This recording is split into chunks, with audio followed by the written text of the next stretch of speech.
दोस्तों, आज मैं ऐसी वंशावली पेश करने जा रहा हूं जिसका नाम है यदुवंश। यह एक ऐसी वंशावली है जिस पर आजकल के लोग कुछ ज़्यादा ही टीका टिप्पणी करने लगे हैं। इन्हीं सब विरोधाभासों को दूर करने के लिए मैं विधिवत आज इस वंशावली को बताने का प्रयास कर रहा हूं और आप लोग इसे विधिवत समझने का प्रयास करिए। थोड़ा कठिन जरूर है, किंतु मैं उम्मीद करता हूं कि अंत तक यह वंशावली आपको अवश्य समझ में आ जाएगी। तो हम प्रारंभ करते हैं चंद्रवंश से। जैसा कि सभी लोग जानते हैं कि ब्रह्मा से अत्रि पैदा हुए, अत्रि से चंद्रमा पैदा हुए, जिनसे चंद्रवंश बना। इस वंश के सभी लोगों को चंद्रवंशी क्षत्रिय कहा जाता है। अब आगे देखिए, चंद्रमा से तीन लोग पैदा हुए। पहला तारा, दूसरा बुध और तीसरा पुरुरवा पैदा हुए।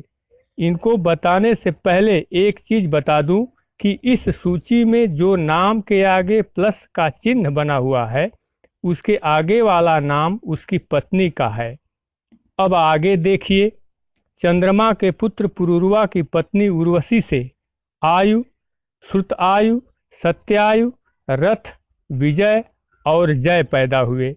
अब इन तीनों का एक एक करके वर्णन करना यहाँ पर मुश्किल है, अतः हम अपने मुख्य क्रम को लक्ष्य बनाते हुए आगे बढ़ेंगे। जिसमें आय की पत्नी प्रभा से नहुस पैदा हुए और नहुस की पत्नी ब्रज कुमारी से 6 लोग पैदा हुए, जिसमें से यति, ययाति, संयाति, आयति, बियति और कृति पैदा हुए। और इन 6 में से हम मुख्य रूप से ययाति को ले रहे हैं। अब यहाँ देखिए, राजा ययाति की 2 पत्नियां थी, देवयानी और शर्मिष्ठा, जिसमें से ययाति की पत्नी देवयानी से 2 पुत्र यदु और तुवर्सु पैदा हुए। इसके बाद ययाति की दूसरी पत्नी शर्मिष्ठा से 3 पुत्र द्रह्यु, अनु और पुरु पैदा हुए। मित्रों, यहाँ पर अब ध्यान देने वाली मुख्य बात को समझिए। ययाति के पुत्र यदु से यादव वंश और तुवर्सु से यवन वंश तथा ययाति की दूसरी पत्नी शर्मिष्ठा के पुत्र द्रह्यु से भोज वंश, अनु से मलेक्ष वंश तथा पुरु से पौरव वंश बना। ये जो देख रहे हैं ना, पौरव वंश, इसी वंश में राजा पोरस पैदा हुए थे जो सिकंदर से युद्ध किए थे। इस तरह से पोरस में राजा यदु का ही ब्लड है। अब हम अपने मुख्य लक्ष्य यादव वंश पर पुनः आते हैं। यहाँ पर देखिए ध्यान से, ययाति की पत्नी देवयानी से यदु और तुवर्सु 2 लोग पैदा हुए थे, जिसमें से राजा यदु से 4 पुत्र सहस्राजित, कोष्ठा, नल और रिप पैदा हुए थे। और इनमें से हम यदु पुत्र कोष्ठा को लेकर आगे बढ़ेंगे, जिनके वंश को कोष्ठा वंश भी कहा जाता है। इसी वंश में बहुत से राजा पैदा हुए, कुछ का नाम यहाँ पर देख सकते हैं, किंतु हम यहाँ पर उन्हीं राजाओं के बारे में बताएंगे जो समय के अनुसार अपने को विशेष रूप से बलशाली थे। जैसे इस वंश में देखिए, महाराजा विदर्भ थे। इन्होंने ही विदर्भ राज्य की स्थापना की और विदर्भ राज्य के राजा भीष्मक थे। भीष्मक की पुत्री रुक्मणी थी। इन्हीं रुक्मणी का हरण करके श्री कृष्ण ने विवाह किए थे। अब नीचे देखिए, अब हम राजा सत्वक के बारे में कुछ बताऊंगा। इनके 7 पुत्र थे। यहाँ सूची में सभी को देखें, जिसमें वृष्टि और अंधक थे। वृष्टि वंश में ही भगवान श्री कृष्ण का जन्म हुआ था और अंधक वंश में कंस का और देवकी का जन्म हुआ था। अब अगले क्रम में देखिए, देवमोड़, राजा देवमोड़ की 2 रानियां थी, मदिसा और वैश्यपर्णा, जिसमें रानी मदिसा से सूरसेन और सूरसेन से वासुदेव जी पैदा हुए थे, जिनका विवाह अंधक वंशीय देवक की पुत्री देवकी से हुआ था। अब इधर देखिए, देवमोड़ की दूसरी रानी से वैशपर्णा से पारजन्य पैदा हुए और इसी पारजन्य के 9 पुत्र हुए, जिसमें से तीसरे नंबर के पुत्र नंद बाबा थे, जहाँ पर श्री कृष्ण का लालन पालन हुआ था। अब यहाँ पर मैं कुछ कहना चाहूँगा कि कुछ लोग कहते हैं कि भगवान श्री कृष्ण यादव नहीं थे, उनका जन्म क्षत्रिय कुल में हुआ था, लालन पालन यादवों के यहाँ हुआ था। तो मैं उन लोगों से कहता हूँ कि ये वंशावली देखें और समझ लें कि कृष्ण कौन थे, कहाँ पैदा हुए थे और किसके यहाँ लालन पालन उनका हुआ था। इस अंधक वंश की वंशावली को डिटेल रूप से देख सकते हैं। नीचे देखिए, जिसमें कुकुर, द्रसाणु, बिलोमा, कपोतरोमा, अनु, अंधक, दुंदुभी, अरिहोदत्त, पुनर्वसु तथा आहुक थे। अब यहाँ पर हम आहुक को लेते हैं।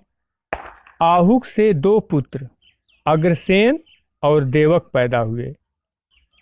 यहाँ पर अग्रसेन से कंस और अग्रसेन के भाई देवक से देवकी पैदा हुई। इस प्रकार से देवकी कंस की चचेरी बहन थी। अब नीचे देखिए, देवमोड़ वंश। देवमोड़ वंश अलग से इसमें दर्शाया गया है। देवमोड़ की पहली पत्नी से सूरसेन और दूसरी से पारजन्य पैदा हुए। यहाँ देखिए, सूरसेन के पुत्र वासुदेव हैं और दूसरी तरफ सूरसेन के भाई पारजन्य हैं और इसी पारजन्य के तीसरे पुत्र नंद बाबा हैं। इस प्रकार से वसुदेव और नंद बाबा आपस में चचेरे भाई हुए। इनकी माताएं अलग अलग जरूर हैं, किंतु पिता एक हैं। इस प्रकार से सिद्ध होता है कि भगवान कृष्ण यादव थे, यादव कुल में उनका जन्म भी हुआ था, उनका लालन पालन भी यादव कुल में ही हुआ है। मित्रों, यहाँ तक तो रही ययाति की पत्नी देवयानी के वंशजों की सूची। अब हम दूसरी तरफ चलते हैं। ययाति की दूसरी पत्नी शर्मिष्ठा को देखिए। यहाँ पर शर्मिष्ठा से 3 पुत्र द्रह्यु, अनु और पुरु पैदा हुए। इनमें से राजा पुरु से पौरव वंश चला, उसी के बारे में बताऊंगा विशेष रूप से। सूची में देखें, राजा पुरु की पत्नी कौशल्या से जन्मेजय पैदा हुए। उनके नीचे बहुत से राजाओं की सूची है। उनमें से मुख्य रूप से देखिए, इलीन की पत्नी रथांतरी से राजा दुष्यंत पैदा हुए और राजा दुष्यंत की पत्नी शकुंतला से भरत पैदा हुए, जिनके नाम से हमारे देश का नाम भारत पड़ा। उसके नीचे देखिए, राजा भरत के बाद के राजाओं की सूची। राजा हस्ती थे।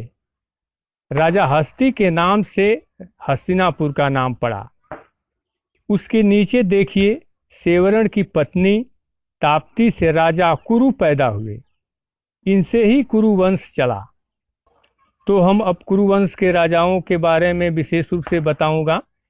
इसमें से इन राजाओं में विशेष थे राजा शांतनु, और राजा शांतनु की पत्नी गंगा से देवव्रत यानी भीष्म पैदा हुए। भीष्म आजीवन ब्रह्मचारी रहे, इसलिए उनको एक भी संतान पैदा नहीं हुई। किंतु शांतनु की दूसरी पत्नी सत्यवती से चित्रांगद और विचित्रवीर्य पैदा हुए। यहीं से पांडवों का जन्म हुआ। किंतु संक्षेप में इस वंशावली की मुख्य रूप से 2 ही शाखाएं थी। पहली शाखा ययाति की पत्नी देवयानी की थी, जिसमें महाराज यदु से लेकर भगवान श्री कृष्ण तक पैदा हुए, और दूसरी शाखा ययाति की दूसरी पत्नी शर्मिष्ठा की है, जिसमें महाप्रतापी सम्राट दुष्यंत तथा उनके पुत्र भरत पैदा हुए, जिनके नाम से भारत देश का नाम भारत पड़ा। इतना ही नहीं, इस शाखा में कुरुवंश के सम्राट शांतनु के पुत्र भीष्म जैसे महाप्रतापी पुरुष पैदा हुए।